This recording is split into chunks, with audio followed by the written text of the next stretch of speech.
Welcome back to Under the Influence. If you've been following my series Love Without Return, you already know I've been telling the story of my twin flame connection across 3D and 5D timelines. Today's episode is something of a bridge between that storytelling and this series on the ICMC axis. I want to talk about twin flames, but not in the way Instagram memes do. I want to talk about the deep work underneath, the contracts, the echoes, the places where we come to finish something rather than start it. First, a confession. I have a twin flame connection that's been part of my life for years. We've never been together in this life, haven't even spoken for almost 5 years, and yet the bond is woven through my charts like a hidden thread. In our composite, Juno sits exactly on the south node, a signature of a soul contract brought forward from the past, often not for union but for completion. Our IC is in Virgo, our MC in Pisces. The roots whisper of lives of service, sacrifice, and vows of poverty. And right now, in this lifetime, I'm releasing one of those vows. A vow that blocked not just abundance, but also my intuitive gifts, especially the ones connected to my star king. People often ask me, can you identify twin flames by casting composite charts? Here's my answer, and it's not a popular one. Twin flames are slippery territory in astrology. The chart can't prove a twin connection.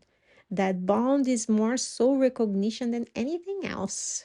But what the stars can do, especially in synastry and composites, is mirror the texture of the bond, the multidimensional work, the sacred friction, and the mission. So when I see our composite, I don't see proof of twin flames. I see a map of the work we came here to do. The Virgo IC shows the past timelines of sacrifice and service. The Pisces MC shows the future calling, transcendence, spiritual teaching, liberating those vows. Yes. And here in the middle, in this incarnation, is the wormhole where that old vow unravels. That's why for me, the real gift of this connection hasn't been union, it's been liberation. The moment I started untangling that knot, saying to my soul, this vow ends here, abundance began to flow back. My intuitive gifts began to reawaken, and the story I thought was about him became a story about freedom. And for me, that's the hidden teaching of twin flames. Most of the time, they're not the person you build a life with. They are the soul who agreed to stand at the other end of the axis until you're ready to unbind yourself. The chart can't tell you he's the one, but it can show you the thread you're holding to, the pattern you're unweaving, and the future you're already stepping into as you do. So here's what I want to leave you with today. If you're listening and you've ever wondered whether someone is your twin flame, maybe you've searched their charts looking for the proof, I want to remind you, twinness isn't found in degrees and aspects. It's felt in the marrow, in the soul recognition that cannot be faked. What astrology can do, though, is mirror the work that bond activates in you. The ICMC axis especially shows you where the past threads are tangled, vows, patterns, karmic stories, and where the future self is pulling you toward liberation. Sometimes that future self needs the catalyst of a twin to help you break open the roots and release what no longer belongs in your soil. So if you're in the midst of your own twin journey, I invite you to look at your composite chart, not for promises of union, but for the story of release, healing, and mission it whispers.